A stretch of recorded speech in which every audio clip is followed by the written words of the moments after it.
Hi everybody, my name is Steve and I wanted to talk to you today a little bit about vision casting, like how do you do it, what is it, and specifically the primary tool that I use, which is going to be vision boards, and just going to go through briefly. They're different than your traditional 5-year plan. They are different than the 10-year plan, the 3-year plan, and all the other pieces that I had used going up through my career.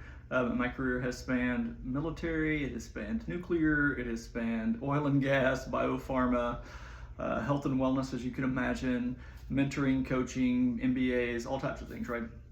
And through that process, I will say the most effective tool that I've seen towards figuring out the next segment of my life has been a vision board.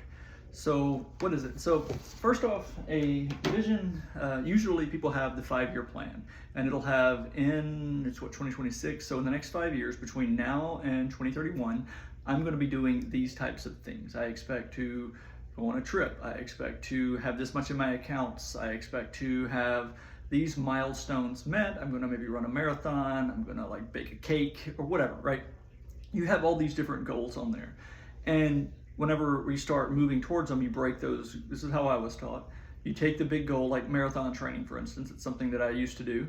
And I would say, okay, so that's a 16-week plan. Marathons locally are offered in January and in June and in whatever, right? And so if I want to plan for that, I need to like be able to run a mile at this point. I need to be able to run a this and that and start working on my cardio and then get some shoes. And slowly I could build a 6-month plan to be able to run a marathon with ease, not just get it done.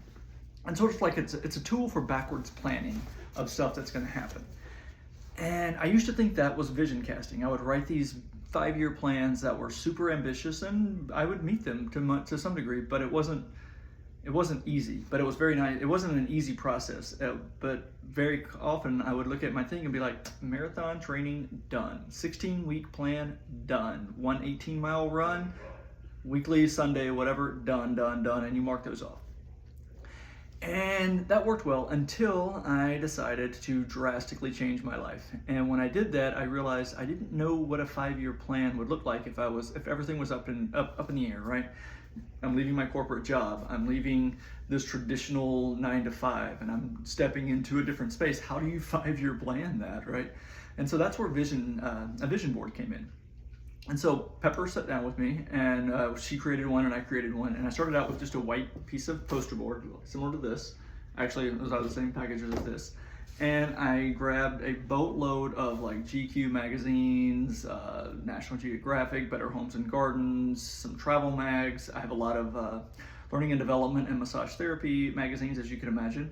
And so there's a lot of courses that are offered that have these really snazzy thumbnails, and I was able to cut those out and say, I don't care what you're offering. I just want the feeling that I get when I see this. And so what I realized I was doing was building like the how that a 5-year plan would come to pass. I was able to look and say, I'm going to do these things, but I'm going to do them with style. I'm going to do them in a way that re-envisions what it is to be Steve.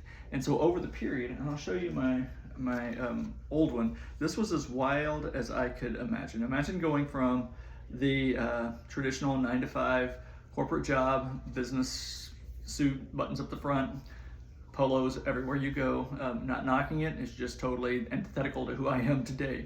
But here's the biggest I could imagine. I wanted to capture a feeling for this next segment of my life that wasn't so much 9 to 5 based, wasn't so much 5-year plan based, and it was about, I realized there's enjoyment to be had in life. And I'll go ahead and post this image. If I can't get it to fit in the frame, then what I'll do is I'll just post it beside it as an accompanying picture. But so what was in there was who lives that way? Who is somebody who in our society embodies what it is that I'm looking for? And so I went out and searching for, apparently, and this wasn't by design, this is what spoke to me. And the top across here, the hippie soap opera, it was the idea of people who really don't care, they're comfortable with who they are. They embark on an entire span of life that is around feeling, around emotions, around tactile touch, and learning to be in this world and actually appreciating it, taking time, pausing, watching sunsets, those kinds of things, dancing with your wife, going out and enjoying being in the waves of the ocean, not necessarily to learn how to surf, but to be out there and then realizing that if I just go with the flow, I actually get pushed on this board. Like there's a lot of things that go into that, and it was a complete relearning of who I was. And so I didn't realize this, but I clipped out all these pictures, and I was basically looking for men who roughly looked something like me, my body shape, that were enjoying the body that they had. And that was a new segment for me. And this was, I would say maybe 3 or 4 years ago that we created these vision boards. And I held it up and I reviewed it and I looked at it and I loved it, and I tried to apply it to myself as much as possible. And I wasn't going out and saying, I want to do this thing today. It wasn't like a choose your own adventure style card. It was more just when an opportunity to do something different came up, I had to remind myself, am I looking for the same old, or is this an opportunity to step into an aspect of a vision board that I'm asking the universe for? So that's what I did, was I put everything on here, and I was super happy with it. And then life picks up, and I got really busy. And when I got busy, I realized that as we were shifting our offices around, that vision board had fallen down behind something. And so when I picked it up, I looked at it and I was like, oh yeah, wait a second, done. Like, I feel like I am these people. My body is not my no. I can do anything I want to do with my body right now. So if somebody asks me, do I want to go and hike the Appalachian Trail and sleep on the ground and catch our food? Like, I can do all of that. I don't have an excuse to say, no, I can't sleep on the back because my bad. And no, I look at it and think, do I want to do that? Maybe not the whole thing. I might go with you for little pieces, but my body wasn't my no. I had achieved that level of vision boardness. I was flexible with my schedule, flexible with my calendar, in love with myself. My family was appreciative of who I am. I'm calm, I'm methodical. Yeah, I could do all of that. And so when I looked at the vision board, I thought, achieved. Like, I've attuned to that segment of my life. And there wasn't as much growth there. I could continue to turn the dial. You can never get, so in the zone that you don't have any more to go. But as far as like groundbreaking novel ideas, I had achieved that level of attunement for that segment. And so I threw it away. I tossed it. I looked at it, loved it, put it away, because I needed a new vision to map to. Like, what does this next? I could feel a segment was ending in my life. And it wasn't a bad segment, but I don't know really what the next segment might look like even. And so that's where I started making a new vision board. And this one, there's a space downtown that you can go in for like $20. You can bring your own, they have your own paperboard, everything. You can just go in and make vision boards. They have magazines, they have glue sticks, they have scissors, they have stickers and all kinds of stuff, right?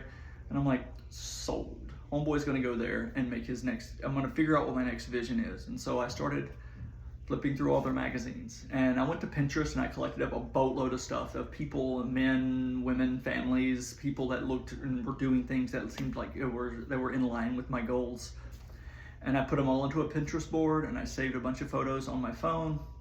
And then when I sat down in the magazines, I just started cutting out stuff that seemed to resonate with where, you're looking through all these old National Geographics, you can see headlines, you'll see titles, you'll see people, you'll see things, or in the modern news, you'll see things, and you're like, something about that calls to me. It's interesting. So clipped it out. And as I started putting it together, it kind of takes shape organically. And this is where I currently am for this next segment. I don't know where I'm going and what I'm doing, but I know when I'll get there with style. I'll get there with ease and grace. And so this is my current one. And I feel like it captures really who I am right now. So whenever I did this last one, when I was sort of like just stumbling in the dark. And at the moment I look back and I was like, that was totally, if you knew me in those segments the last few years, it's been very much a hippie soap opera. So it was obvious, right? That's what I was mapping to. And this one, it didn't make sense right yet, but I feel like it's going to be an obvious conclusion. Like, I'm going to get, this doesn't make 100% sense to me yet, but when I look at this and I've attuned to whatever this next segment looks like, I'm going to go, all of this comes together into whatever I'm tackling right now. So just kind of walk you through where I'm at. If you know me, I love science. I love, from the biomedical, from the nuclear, to just being the guy who asks a million questions, hence the interrogation background. You get to say, Why? What? Seek clarity, ask more questions. I love the scientific method to the nth degree. I'm also really in love with the metaphysical, like what happens on the back end of the things that we can't test. Like when you sleep at night, we sleep for like 8 hours a night and no one knows what the hell happens in those windows, right? So I'm kind of curious about spirituality and all of that. So you can see where now there's emotions in here. There's, Dalai Lama. There's, if you're familiar with any of the lineage that I follow, you'll see some of the hallmarks of that that medicine wheel, the Native American type medicine wheel on there. And so you can see that I don't know what I'm doing, but I'm changing, and I'm changing not at the speed. These used to say AI behind this picture. It says AI, but I'm actually fascinated by orcas right now. Honestly, they're really freaking cool. If you look them up, they can live pretty much in any ocean that they can get to. They live everywhere. They're geniuses. They're the apex predator. They can hunt in packs. They can do these really cool maneuvers where multiple of them get together, and they can like swim in sequence, and they can like break up ice flows, and the seal comes off of it. They can wash these massive waves over. They can hunt a moose. They can hunt polar bears. They can kill a blue whale if they chose to. There's some very super intelligent, and they can take down yachts. The more we learn about them, the more they have culture, they have language, they have history, they have family units. They are vastly intelligent, and they innovate when they need to, when it's appropriate to. So I feel like if I'm going to innovate, do it slow and low, right? And so there's the innovation and change. I feel like it'll come to me when it's supposed to. Science is huge, as I mentioned before, and I live on the Space Coast where rockets go to the moon or go up at least twice a week, typically. On a good week, you might have 3 rockets or whatever, and they're always flying up. So it reminds me that in all of my posturing, with all the tech that I've collected up and all these this bag of techniques and experiences and credentials, I've positioned myself somehow in Cocoa, Florida, near the Space Coast. Don't know what that means, but you know what? Because travel to Mars is just a few decades away. So I'll put that on there. Like, always keep thinking that what we're living in right now is in flux and it's in flow, and there's off-planet, there's an entire section of this world or our human experience that is coming to birthing right now. And I think in 20 years, we're gonna look back and say, yeah, a lot was going on. And I feel like that's what I'm channeling. And so nature's laboratory, I'm experimenting with what and where and when and why, all the things in this world around me. And so I'm just collecting up all the pieces that are speaking to me, trusting my gut feeling.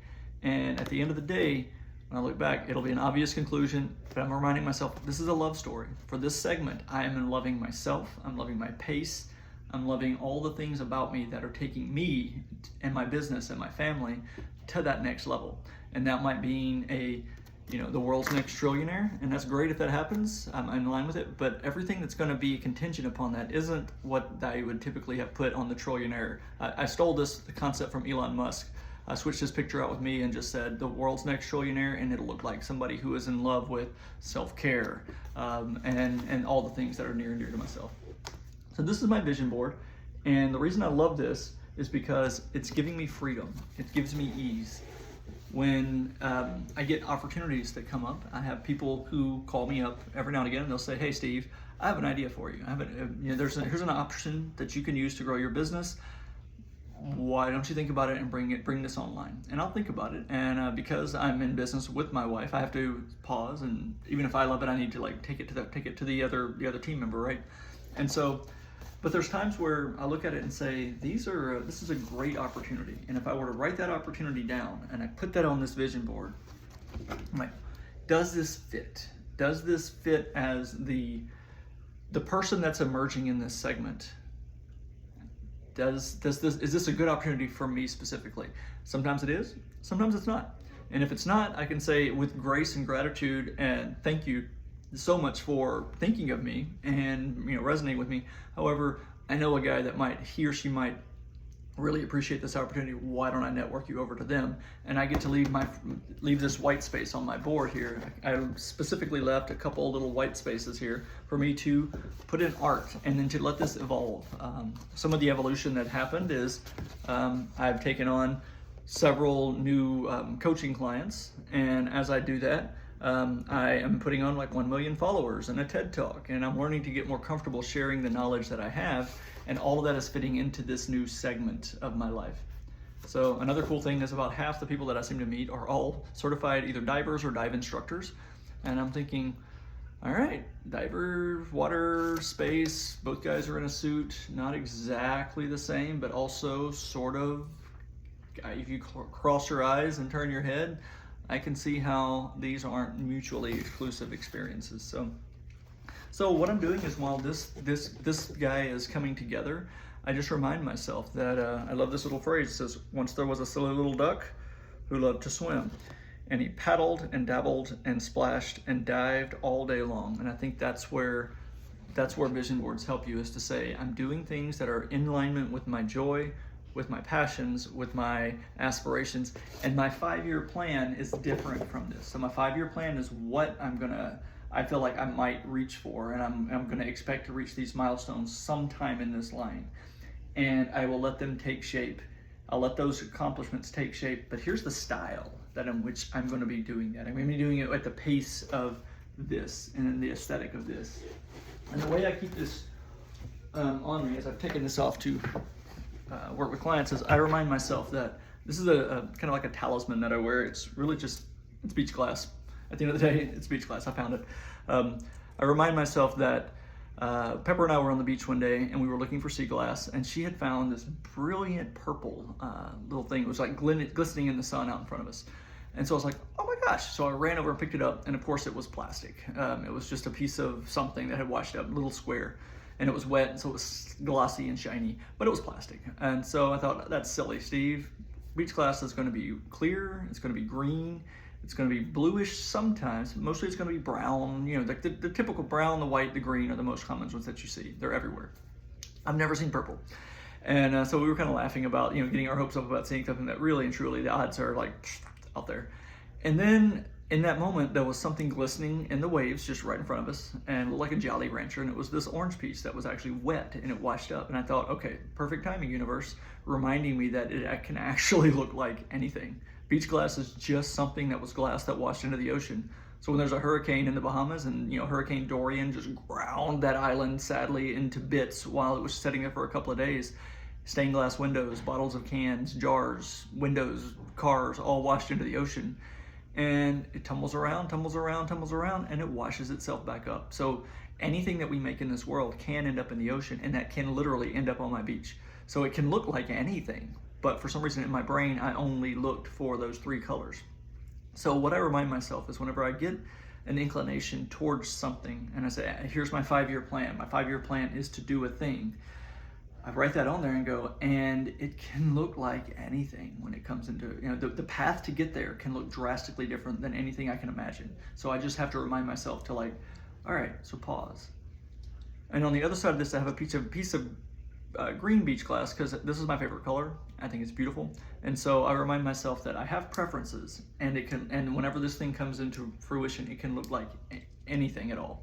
So this is whenever I get an opportunity and I feel like I'm kind of in that unknown space, imposter syndrome or whatever. I think I have a vision board. I'm asking for these things to come around. I'm absolutely in alignment with my thoughts, my wisdom, my vision. And if this is in alignment with me, let this happen, and be open for it, Steve, because it can literally look like anything. And it will be for my best. It will, at the end of the day, it'll fit perfectly in here once this comes into focus, and it'll fit perfectly on my plan. So that's how I use vision casting, and I found that it gives me grace. It gives me, I can't plan. There's no way I could plan to be sitting right here, right now, 10 years ago. My 10-year plan had things on it, but this was not it. And am I happy with it?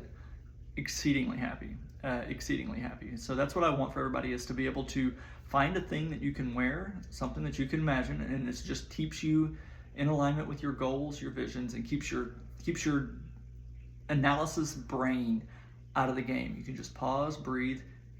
Okay, I have a plan. I have a plan and I have a vision, and the way these come together can absolutely look like anything. And I have a few more pictures that I'm going to be adding to this, and I'm going to put them in. I just haven't yet. And I encourage you, whenever you make yours, to leave some space for growth. When I made my first one, I literally filled up every piece of available space. I mean, the man that sat down at his kitchen table with a pile of magazines literally did not leave any space for refinement of this vision, what this would look like. And the man that's sitting here today, a few years down the road, has realized the necessity for serendipity, right? A little bit of just let the world take shape around me and don't try to plan it all. And it will all come into into alignment with me. So I hope that helps, and thank you for watching my video.